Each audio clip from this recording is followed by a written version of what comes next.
This is the second video that we dedicate to the legacy of Ken Shamrock. In the first video, we talked about his development, both as a person and as a professional fighter, viewed his rise in the MMA world, and found out why he had the nickname, the most dangerous man on earth. But what's next for him? Where is his career peak? And why now his fame has a patchy connotation? Let's find out together. Get ready for a story of tough fights, title bouts, command work, and deep fall.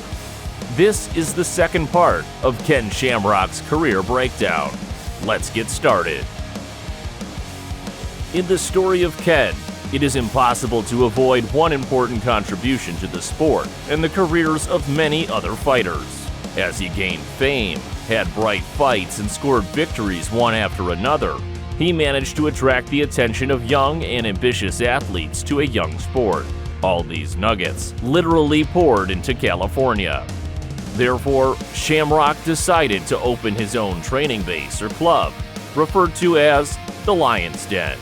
Literally thousands of fighters were eager to learn the secrets in preparing for fights, perhaps learn a couple of signature tricks as well. In general, raise their level to the skies. But Ken did not want to work with just anyone, and therefore the selection was very tough. He was not interested in working with ready-made fighters. He wanted to find athletes that he could mold into something tough and deadly.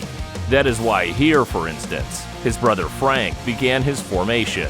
And even though it was not so easy to find worthy fighters who would be ready to go to the end, he found a certain number of militant recruits. The workouts were grueling, to say the least. Ken was ready to train them for absolutely nothing, but in return, they were obliged to train all day long until they passed out. He broke them so that they could learn to break opponents in a cage. It was tough, but it seems effective. He watched their food, their leisure. That is, he literally sculpted future champions from them. Of the iconic figures who took such a course as a young fighter were Guy Metzger, Pete Williams, Jerry Bolander, Mikey Burnett, and even Oleg Tektarov could not deny himself the pleasure of testing himself for strength. It is difficult to overestimate the contributions of Shamrock to the fate of many fighters. We could and still only evaluate what came of it, but let's get back to the fights of the American. As the winner of the super fight against Dan Severn, which we talked about in the last video, Ken literally entered the roster of fighters for every subsequent UFC tournament. So at UFC 7, the Brawl in Buffalo, he fought just with Oleg Tektarov. But then no one became the winner. It was a draw. In those days, there were not yet judges' decisions, although the American interrupted his Russian comrade on all fronts. But there was no surrender, no knockout, which means a draw, and the belt remained with Shamrock. The next tournament was supposed to be another hell of a rivalry for the title of the main bastard of the Octagon. This time, Kimo Leopoldo came out against the Steroid Killer, a fighter without some incredible heritage. What is remembered about him is a bright victory over Tank and a draw against the same Severn. But both of these results are only looming in the future. And now we have Ken Shamrock versus Kimo Leopoldo. Let's go. The fighters are already facing each other. Kimo has countless emotions on his face. It is either fear or anger and a desire to finish his opponent. In any case, he understands who is against him. At the same time, Ken calmly jumps, not particularly straining. What is beautiful about MMA of that time, the fighters did not play for time at all. A couple of seconds, and they are already in a tough clinch, and Shamrock moves them to the ground. He understands and even feels that today's opponent is not so simple and that he won't have to wait for an easy walk. Ken finds himself in a position on top and tries to step up, feel for the weakness of the Hawaiian. Leopoldo defends well, but both lose their strength. The Hawaiian is trying to get up. He is tired of lying under the carcass of Ken. There is also an attempt from Shamrock to stand behind the opponent's back, but in vain. And now Kimo is on top, and he strikes in the face of the American heavyweight, and he vainly thought that the advantage was returning to him. When he tries to get to his feet, he loses vigilance over his heel, which is what Ken takes advantage of. A minute later, and now the Hawaiian is tapping out. And you will be surprised, but we saw exactly that there was the knee bar, and not the twisting of the foot. This is the whole Ken and his arsenal of tricks. Tough, but effective. In addition to fighting in the UFC, Ken Shamrock continued to delight the Japanese audience with pancrase. How crazy this promotion is can be understood at least by the fact that in 1994, a tournament was held in 2 rounds, and it lasted 2 days in a row. A strong American named Ken Shamrock dealt with 4 fighters in 2 days. Unthinkable things compared to what we see now, when fighters can give 1 fight in a year and then recover the same amount of time. During 1994 and 1995, Ken literally left behind a scorched field of pancrase fighters, occasionally losing, but as Shamrock admitted later in his autobiographical book, those defeats were performed, and it was a request from the promotion management. That's it. From that, Ken himself tried to run away, choosing MMA instead of wrestling. He ran into the same thing again.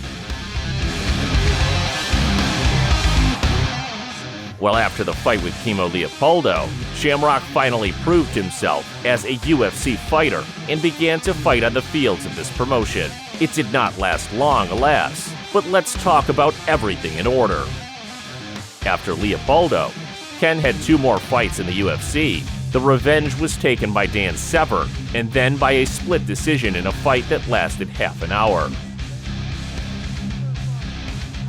And then in December 1996, Shamrock defeated Brian Johnston with a superb submission via forearm choke. Well then, he finally left pancrase. In parallel, the UFC began dark times and the risk of complete bankruptcy. Not a single MMA promotion could provide Shamrock with a decent income, and by that time, Ken had already had a family and simply could not help but earn. So he returned to wrestling, which was just going through its best times. There he was able to shine until 2000 and be recognized as a superstar, albeit in staged fights.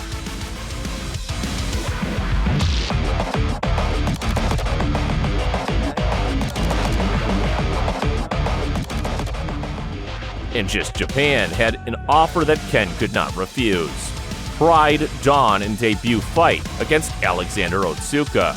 The American was pretty hungry for real fights, realizing that he was no longer young at all. And while there was time, he has to make a rustle. The first seconds of the fight, the lights go out throughout the hall. A great opportunity to knock out the enemy, but no one takes advantage of this. The fighters start working from the stance, and it is immediately clear that Shamrock has improved in this aspect. Excellent work with the right. He is also good in defense. And what are these low kicks worth? Which he literally turned his front leg into minced meat. Alexander found it increasingly difficult to endure these blows.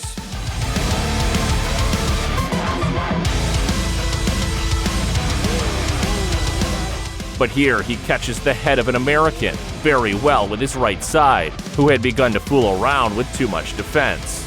So it's time to work on the ground. Needless to say, classic Ken Shamrock, but no matter how he tried, he failed to perform the armbar.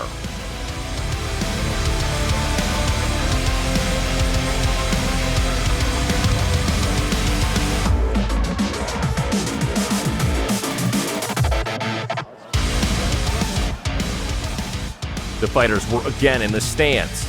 It seemed like they would be meat. And oh my god, just look. Ken's punches have become more accurate. It's hardly a matter of wrestling, but an arrogant Japanese bled. But the arrogant Japanese fighter bled. And now the icing on the cake. Sweeping blow with both hands, stunning and knocking out all the life from Otsuka. Like a monkey who hits the cymbals, Ken Shamrock makes his rival go to sleep. And yet, this is the first knockout in the career of the American. Once he was close to knocking out Taktarov, but now everything worked out. A bright rebirth. To understand when a career went into decline, it is worth turning to the fight against Kazuyuki Fujita. All the same, the year 2000, having a lot of energy to throw blows, Ken appears in the arena. Due to frequent injuries during wrestling, he decides to work less and less in wrestling. It's downright dangerous, and also a righteous lifestyle, alcohol and drugs. And on the eve of the fight, he also divorced his wife, the mother of his children. Mentally, he is not in the best condition, but in fight, it was not even red until the time. Just learning how to train. Here's the patriarch. Opposite the American was not an ordinary grunt, but a fighter capable of withstanding the onslaught. Finishing Kazuyuki off won't be easy, but Ken will try. Here it goes. Both have a lot of energy. It can be seen from their movements. As for their body shape, they move briskly.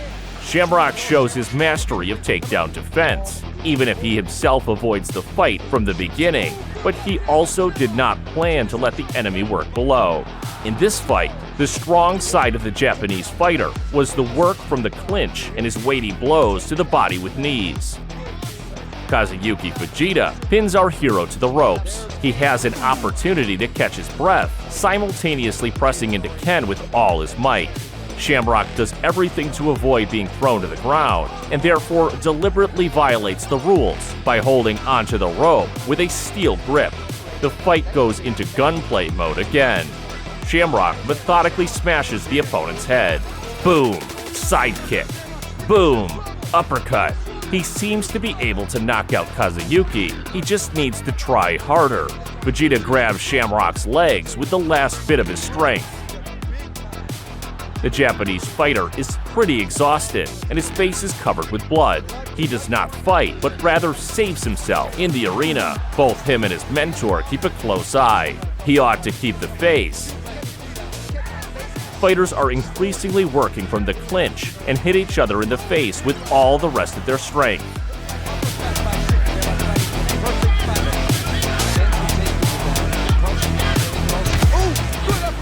The fight takes place in the corner.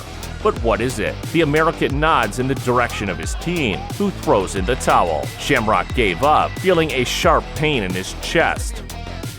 That's how he missed the victory, where he was stronger than the opponent in almost every aspect. Look at Kazuyuki's face. His hand is raised, but his face shows that he survived a real war. All those problems that Ken earned himself came out in this fight. Very annoying. After that, victory still happened in his career, but rather over ordinary fighters. The greatness of the most dangerous man on Earth is far behind him. Although Ken will still compete with eminent fighters, which means that his status and achievements are considered. After an embarrassing loss against Kazuyuki, Ken easily dealt with Sam Adkins, a completely insignificant fighter in the scale of Shamrock himself. But after Adkins, Ken was obliged to fight again in the Pride, because for many months, and even years, Don Frye watched Shamrock with great hatred. These two needed to meet a long time ago. Their fight in 2002 was preceded by months of trash talk war. Don Frye did not shy away from the dirtiest tricks, moving on to the most personal topics. At the same time, Ken was limited only to promises to break the one who is so impudent in his address. Everything indicated that we were expecting a fight of two lions who were not ready to live in the same pride. Truly, moment of truth.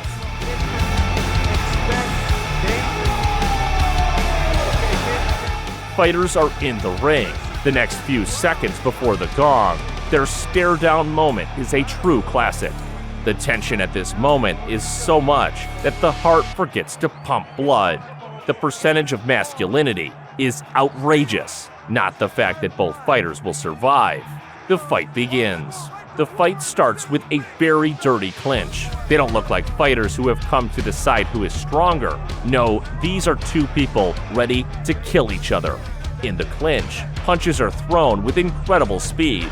No one thinks to conserve energy, but they have no plans to take risks either, so they work in this position. The blows to the ribs are such that it is, of course, painful to look at.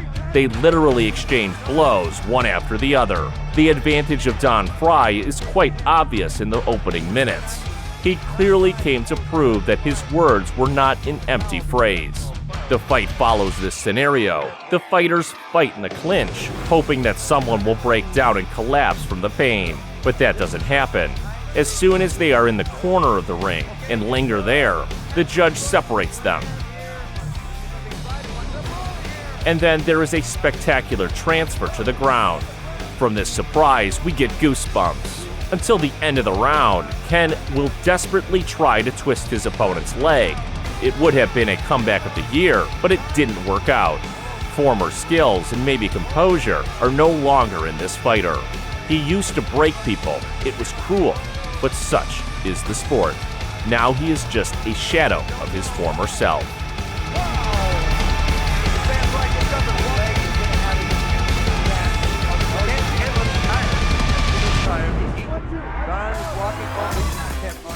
Another round of hard exchanges and clinch work. Don Frye is still number one and beats up Shamrock. He hits harder, hits more often, and looks much fresher. You can only hope for a miracle.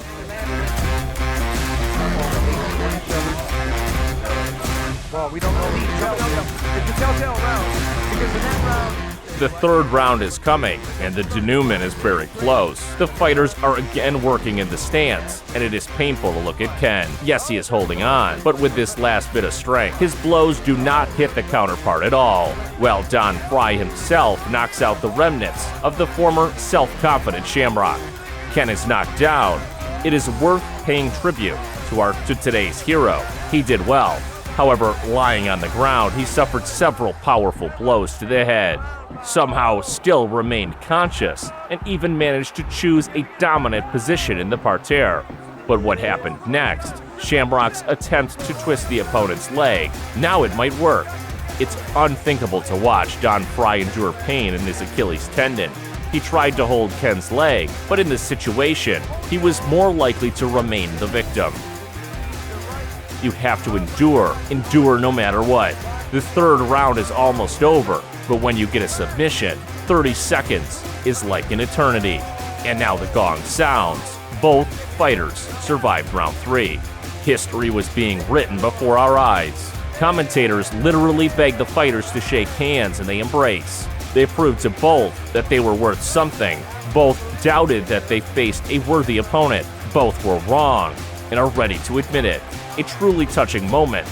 Well, the result, according to the judge's assessments, is a split decision victory for Don Frye. In fact, the same knockdown determined the outcome of the fight, but the last minute of the fight allowed both fighters to show who they are for each other. It was a pleasant fight to look at, although the end of the era was felt for both. Young and hungry fighters were already rushing into the sport with all of their might. They were going to blow away the sand that was left after these forefathers. The UFC, and Dana White in particular, should be indebted to Shamrock for returning the money to the company. In the future, the Tough TV show will be a lifeline for the company, but it might not have come to this if it weren't for crazy sales of the tournament with the young Tito Ortiz and the most dangerous man on earth. Their fight was not competitive. The difference in condition was noticeable enough, but Shamrock reminded everyone who he is, and people watched another fight with his participation with great desire. But I don't want to let him go on such a low note. He made many mistakes in his life, like all of us. But what cannot be taken away from him? He was and remains courageous and sincere in what he does and what he says. It is easy to see a demon in him, but there is evil in each of us. The only difference is that Ken Shamrock knew where to direct the inner fuse to please himself and millions of people, and he did it again and again. At UFC 48, with the loud name Payback, a rematch took place between Shamrock and Chemo. The Hawaiian felt the first fight was just the luck of the American, and planned to prove to everyone that the status of a living legend was very overrated. In fact, there was a feeling that he wanted to rise to the status of a fighter that had not been in shape for a long time. Leopoldo figured it would be an easy win for him, with a touch of vengeance as well. But how wrong he was. I naively believe that Tito Ortiz as a sparring partner will somehow help in the fight against an old acquaintance. After a bright stare down in the octagon, and Shamrock nods his head, showing in every possible way that the result will be the same.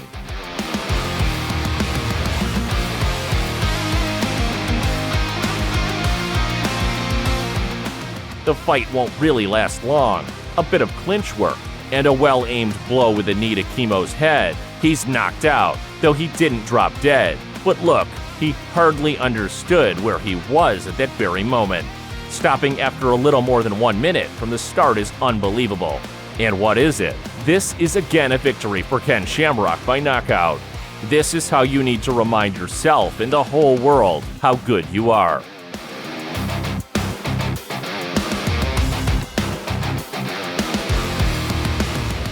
Friends, thank you very much for your attention and time. I hope you enjoyed the analysis of the legendary Ken Shamrock's career. Support us by punching the like button and leaving a comment. Tell us about your thoughts and emotions about today's hero.